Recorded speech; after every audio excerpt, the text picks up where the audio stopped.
Yes. Kannur squad കഴിഞ്ഞതിന് ശേഷം എൻ്റെ ഒരു പടം റിലീസാവുകയാണ്.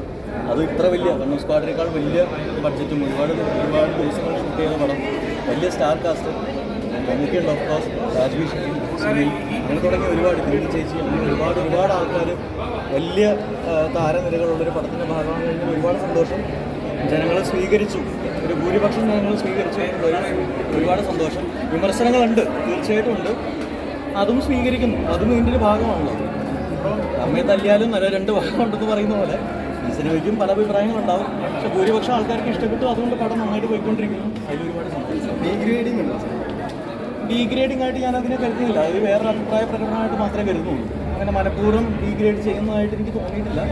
അവർക്ക് ചിലർക്ക് ഇഷ്ടപ്പെടാത്തവരുണ്ടാവുമായിരിക്കാം, അത് തുറന്ന് പ്രകടിപ്പിക്കുന്നു, അത്രയേ ഉള്ളൂ. അതായത് 10 പേര് കാണുന്നുണ്ടെങ്കിൽ അതിൽ 8 പേർക്ക് ഇഷ്ടപ്പെടുന്നു, 2 പേർക്ക് ഇഷ്ടപ്പെടുന്നില്ല. ആ ഒരു പ്രൊപ്പോർഷനാണ് ഇപ്പോൾ പോയിക്കൊണ്ടിരിക്കുന്നത്. സന്തോഷം, രണ്ടും സന്തോഷം. വിമർശനങ്ങൾക്കും സ്വാഗതം. എന്താ പറയുക, എല്ലാത്തിനും എനിക്ക് തോന്നുന്നില്ല അത് കളക്ഷനെയും ബാധിക്കുന്നുണ്ട്, സിനിമയും ബാധിക്കുന്നുണ്ടെന്ന് തോന്നുന്നില്ല. മനഃപൂർവ്വം ഡീഗ്രേഡ് ചെയ്യാൻ ശ്രമിച്ചിട്ടുള്ള ആൾക്കാർ അങ്ങനെ ആരെങ്കിലും ശ്രമിക്കുന്നുണ്ടോ എന്നുണ്ടെങ്കിൽ അത് ഒരിക്കലും പ്രേക്ഷകരിലേക്ക് എത്തിയിട്ടില്ല. പിന്നെ ജെനുവിനായിട്ട് ഇഷ്ടപ്പെടാത്ത ആൾക്കാരുണ്ടാവുമായിരിക്കും, അവർ തുറന്നു പറയുന്നുണ്ട്. എല്ലായിടത്തും നമ്മുടെ പല സുഹൃത്തുക്കളും വിമർശനാത്മകമായിട്ടുള്ള പല കാര്യങ്ങളും പറഞ്ഞിട്ടുണ്ട്. അത് അങ്ങനെ എടുക്കുന്നുള്ളൂ, അത് ആരോഗ്യപരമായിട്ട് നമുക്ക് എടുത്താൽ മതി. അത് സിനിമയ്ക്ക് കലാപ്രവർത്തനത്തിന് നല്ലതല്ല. അല്ല, ഈ വ്യക്തിപരമായിട്ടുള്ള വിമർശനമുണ്ടല്ലോ, ഒരാളെ വ്യക്തിഹത്യ ചെയ്യുന്ന തരത്തിലുള്ള വിമർശനങ്ങൾ വരുമ്പോൾ അതുണ്ട്. ചില പൊളിറ്റിക്സ് ഇത് വെച്ചിട്ട് ചെയ്യുന്നുണ്ട് അങ്ങനെ വിമർശനം. അതൊരു വിമർശനം ആരോഗ്യപരമായിട്ടുള്ള അല്ലാത്ത കാര്യങ്ങൾ നടക്കുന്നുണ്ട്. ഇപ്പോൾ ഞാനൊരാൾ ഇവിടെ വന്ന് പറഞ്ഞുകൊണ്ട്, ഞാൻ മീഡിയയുടെ മുമ്പിൽ എന്ന് പറഞ്ഞുകൊണ്ട് അത് ഇല്ലാതാവുന്നില്ല. അതിൽ എനിക്ക് പ്രത്യേകിച്ച് ഒരു ഇടപെടൽ ചെയ്തിട്ട് എന്തെങ്കിലും കാര്യമില്ല. കാരണം അവർ പറയാനുള്ളവർ എന്തായാലും ഞാൻ ഇതേ പറയുള്ളൂ എന്ന് ഒരുങ്ങി തിരിച്ചിട്ടുള്ള ആൾക്കാർ അവർ പറയുക തന്നെ ചെയ്യും. നമുക്ക് അവരെ കായികമായോ അവരെ നേരിട്ടിട്ട് ഒന്നും നേടാനില്ല. അവരെ അവരുടെ പാട്ടിന് വിടുക. പക്ഷെ അവർ മൂലം പടത്തിന് ഒരു പ്രശ്നം ഉണ്ടാവുന്നില്ല എന്നുള്ളതാണ് വാസ്തവം. കളക്ഷനെ അത് ബാധിക്കുന്നില്ല എന്നുള്ളതാണ്. അത് വളരെയധികം സന്തോഷം. അപ്പോൾ ഈ ദിവസങ്ങളിൽ പോലും 70% ഒക്യുപ്പൻസി ഉണ്ട്. ഇപ്പോൾ നമ്മൾ പിന്നെ ഇന്ന് തിങ്കളാഴ്ച ആയിട്ട് പോലും ഉണ്ട്, തീർച്ചയായിട്ടും. ഈ പ്രേക്ഷകർ ഇങ്ങനത്തെ വിവാദം ഒന്നും ഏറ്റെടുക്കുന്നില്ല, നല്ല സിനിമയാണെങ്കിൽ കാണും എന്നാണ് അതിൻ്റെ അർത്ഥം.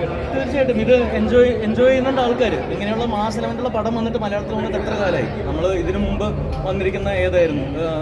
തമിഴിലാണ് ജയിലർ എന്ന് പറഞ്ഞ, അല്ല ലിയോ, അങ്ങനത്തെ പടമാണ് വന്നിരിക്കുന്നത്. മലയാളത്തിൽ ഇങ്ങനെ ഈ ഇതേപോലെ ഒരു ഗ്ലോറിഫിക്കേഷനുള്ള ടർബോ ജോസ് പോലത്തെ ഒരു ക്യാരക്ടറിനെ വെച്ചിട്ടുള്ളൊരു പരിപാടി ആദ്യമായിട്ടൊന്നുമല്ല, കുറച്ച് കാലത്തിന് ശേഷമാണല്ലോ വരുന്നത്. അപ്പോൾ അതിനനുസരിച്ചുള്ള ഓഡിയൻസ് അത് എൻജോയ് ചെയ്യുന്ന ഓഡിയൻസ് അത് എൻജോയ് ചെയ്യുന്നുണ്ട്, അല്ലാത്തവർ അതിനെ വിമർശിക്കുന്നുണ്ട്, അത്രേ ഉള്ളൂ. മനഃപൂർവ്വം ഡീഗ്രേഡ് ചെയ്യാവുന്നവർ അവരും ശ്രമിക്കുന്നുണ്ട്, അതവർ ചെയ്തോട്ടെ, നമ്മളതിൽ ഇടപെട്ട കാര്യം. ഇതിൽ എന്തായാലും ശരിക്കും പറഞ്ഞാൽ മമ്മൂക്ക എന്നൊരു ലെജൻഡറിന്റെ ശരിക്കും അതാണ് ചർച്ച ചെയ്യേണ്ടതല്ലേ? അത് ചർച്ച ചെയ്തിട്ടില്ല തോന്നുന്നുണ്ട് എവിടെയെങ്കിലും? അങ്ങനെ എനിക്ക് തോന്നുന്നില്ല. കാരണം എൻ്റെ അടുത്ത് ഒരുപാട് പേര് പേഴ്സണലായിട്ട് വിളിച്ച അഭിപ്രായം പറഞ്ഞാൽ ഏറ്റവും വലിയ പ്രധാനപ്പെട്ട പ്രധാനപ്പെട്ട 2 കാര്യങ്ങളിൽ ഒന്നെന്ന് പറയുന്നത് മമ്മൂക്ക എന്ന് പറഞ്ഞ വ്യക്തിയുടെ ഈ ഒരു പ്രായത്തിൽ പുള്ളി എങ്ങനെ ഇത് ചെയ്തു എന്നുള്ളതാണ്. ഈ ഒരു പ്രായത്തിൽ എങ്ങനെ ഇത് ചെയ്തു എന്നുള്ളതിനേക്കാൾ ചെയ്യുന്നുണ്ടല്ലോ എന്നുള്ളതാണ്. അത് മമ്മൂക്കയുടെ ഒരു പാഷനാണ്. നമ്മൾ വർഷങ്ങളായി നമ്മൾ കണ്ടുകൊണ്ടിരിക്കുന്നത്. നമ്മൾ കണ്ണൂർ സ്ക്വാഡിൻ്റെ സമയത്ത് ഇത് പറഞ്ഞിരുന്നു. തീർച്ചയായിട്ടും അത് ടർബോയിൽ ഭയങ്കരമായിട്ട് റിഫ്ലക്ട് ചെയ്തിട്ടുണ്ട്. പിന്നെ എടുത്ത് പറയേണ്ടതെന്ന് വെച്ചാൽ ടർബോ ജോസ് എന്ന് പറഞ്ഞ പോലെ ടർബോ വൈശാഖ് എന്ന് പറഞ്ഞ വ്യക്തിയുടെ ഭയങ്കരമായിട്ടുള്ള കഠിനാധ്വാനമാണ് ഈ പടത്തിൻ്റെ ഔട്ട്പുട്ട് ഈ വിജയത്തിൽ ഇങ്ങനെ വന്ന് നിൽക്കാനുള്ള ഏറ്റവും വലിയ പ്രധാനപ്പെട്ട ഒരു കാര്യം.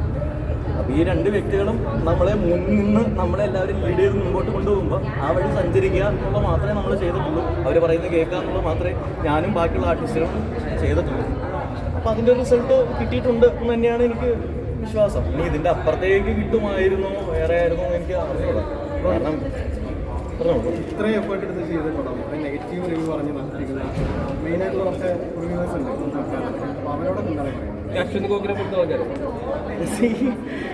നെഗറ്റീവ് ഞാനിത് പറയുന്നില്ല. ഇത് പോസിറ്റീവ് നെഗറ്റീവ് രണ്ടും നിങ്ങൾ ഉപയോഗിക്കുന്ന വാക്കുകളായിട്ട് എടുത്തോട്ടെ. ഇത് ഇഷ്ടപ്പെട്ടില്ല ആ ഒരു രീതിയിൽ വളരെ സിമ്പിളായിട്ട് എനിക്ക് പ്രയോഗിക്കാനാണ് ഇഷ്ടം. ഇപ്പോൾ അശ്വന്ത് കൊക്ക ആയിക്കോട്ടെ, ഉണ്ണി വ്ളോഗ്സ് ആയിക്കോട്ടെ, അലിൻ ജോസ് പെരേര ആയിക്കോട്ടെ, ആറാട്ടണ്ണൻ ആയിക്കോട്ടെ, ആര് വേണമെങ്കിലും ആയിക്കോട്ടെ, ഇവർക്ക് എല്ലാവർക്കും അവരവരുടെ അഭിപ്രായം തുറന്നു പറയാനുള്ള സ്വാതന്ത്ര്യം ഇന്ത്യ മഹാരാജ്യത്തുണ്ടെന്നേ. അതിൽ 1947 ഓഗസ്റ്റ് 15 നമുക്ക് കിട്ടിയത്. അവർ പറഞ്ഞോട്ടെ, അത് ഡീഗ്രേഡിംഗ് ആയിട്ട് ഞാൻ എടുക്കുന്നില്ല. എനിക്ക് തോന്നുന്നില്ല ഡിഗ്രീഡ്. അത് പേഴ്സണലായിട്ട് എടുക്കുന്ന ആൾക്കാരുണ്ടാവുമായിരിക്കാം, പക്ഷെ ഞാനത് എടുക്കുന്നില്ല. ഇപ്പോൾ എൻ്റെ ക്യാരക്ടറിനെ വിമർശിച്ചാലും വേറെ ഏത് ക്യാരക്ടറിനെ വിമർശിച്ചാലും അത് ആരോഗ്യപരമായിട്ട് മാത്രം എടുക്കാം. കാരണം ഓക്കെ, അത് ഏതൊരു പടമായിക്കോട്ടെ, ഇപ്പോൾ പ്രേമം എന്ന് പറഞ്ഞ സിനിമയിലാണ് ഞാൻ ആദ്യമായിട്ട് മലയാള സിനിമയിൽ അതും ഇഷ്ടപ്പെടാത്ത ആൾക്കാരുണ്ട്, കണ്ണൂർ സ്ക്വാഡ് ഇഷ്ടപ്പെടാത്ത ആൾക്കാരുണ്ട്, മഞ്ഞുമൽ ബോയ്സ് ഇഷ്ടപ്പെടാത്ത ആൾക്കാരുണ്ട്, ആടുജീവിതം ഇഷ്ടപ്പെടാത്ത ആൾക്കാരുണ്ട്, ആവേശം ഇഷ്ടപ്പെടാത്ത ആൾക്കാർ, എല്ലാത്തിനും ഉണ്ട്. ഇത് ഭൂരിപക്ഷം ആർക്കാണെന്നുള്ളത് മാത്രമാണ് നമ്മുടെ ചോദ്യം. ഭൂരിപക്ഷം ഇഷ്ടപ്പെടുന്നുണ്ട്, അതുകൊണ്ടാണ് ഇവിടെ നിറഞ്ഞ സദസ്സുകൾ ഓടിക്കൊണ്ടിരിക്കുന്നത്. ഇത്രയേ ഉള്ളൂ, വളരെ സിമ്പിൾ. ആദരിക്കുന്ന ലെജൻഡ് അദ്ദേഹത്തിന് ഒരു പടം ചെയ്ത് അതേപോലെ ഇപ്പം വിസ്മയാണ് കാണുമ്പോൾ എല്ലാവർക്കും. അങ്ങനെ ഒരു പടത്തിൽ ഡീഗ്രേഡിങ് വരുമ്പോൾ സങ്കടം തോന്നുമല്ലോ. അതെ, ഉറപ്പായും സങ്കടം ഉണ്ട്. അതിപ്പോൾ നമുക്കൊന്നും ചെയ്യാൻ പറ്റത്തില്ല. ഓരോരുത്തർ അവരുടെ രീതിയിൽ, അവരുടെ ഒപ്പീനിയൻ എന്നുള്ള രീതിയിൽ നമുക്കത് എടുക്കാൻ പറ്റുള്ളൂ. നമ്മളെല്ലാം നമുക്ക് അങ്ങനെ കൺസിഡർ ചെയ്ത് ഇതാക്കാൻ പറ്റത്തില്ല. ബിക്കോസ് അതിലൊരു ചെറിയൊരു ശതമാനം ആൾക്കാർ മാത്രം ആണ്. പിന്നെ അതും ഞാൻ റിവ്യൂ ആയിട്ട് ഞാൻ എടുക്കുന്നില്ല. ബിക്കോസ് നമ്മൾ ഓഡിയൻസിൻ്റെ ഓളം, നമ്മൾ തിയേറ്ററിൽ ഇരുന്ന്, ഇപ്പോൾ ഞാനാണെങ്കിലും കുറച്ച് തിയേറ്റർ വിസിറ്റ് കണ്ടുവരുന്നത് കാരണം എനിക്കറിയാം ഓഡിയൻസിൻ്റെ ഓളം അത്രത്തോളമാണ്. അവരുടെ കയ്യടിയും അവരുടെ ഒരു ഓളമാണ് ഇതിൻ്റെ റിവ്യൂ. അല്ലാതെ ഓരോ ആൾക്കാർക്ക് അവരുടെ ഒപ്പീനിയൻ പറയാനുള്ള സ്വാതന്ത്ര്യമുണ്ട്, അതൊക്കെ അവരവരുടെ കാര്യം. പക്ഷെ അതല്ലാതെ ഇതാണ് ഇതിൻ്റെ ഓഡിയൻസിൻ്റെ തിയേറ്ററിലുള്ള ഓളമാണ് ഞാൻ റിവ്യൂ ആയിട്ട് കാണുന്നത്. അത് കാരണം ഇതൊന്നും ഇതിനെ ബാധിക്കുന്ന ഒരു കാര്യമല്ല എന്നാണ് എനിക്ക് പറയാനുള്ളത്. Movie is going on very well. അത് പറഞ്ഞുകൊണ്ടിരിക്കത്തേ ഉള്ളൂ എന്നാണ് എനിക്ക് തോന്നുന്നത്. ബിക്കോസ് ഓഡിയൻസിന് അത്രയും ഇഷ്ടപ്പെടുന്നുണ്ട്, എല്ലാവരും സാറ്റിസ്ഫൈഡ് ആണ്. മൂവി കാണുമ്പോൾ ആരും ഡിസപ്പോയിൻറ്റഡ് ആയിട്ടല്ല ഇറങ്ങുന്നത്, എല്ലാവരുടെയും ഫേസിൽ ആ സന്തോഷമുണ്ട്.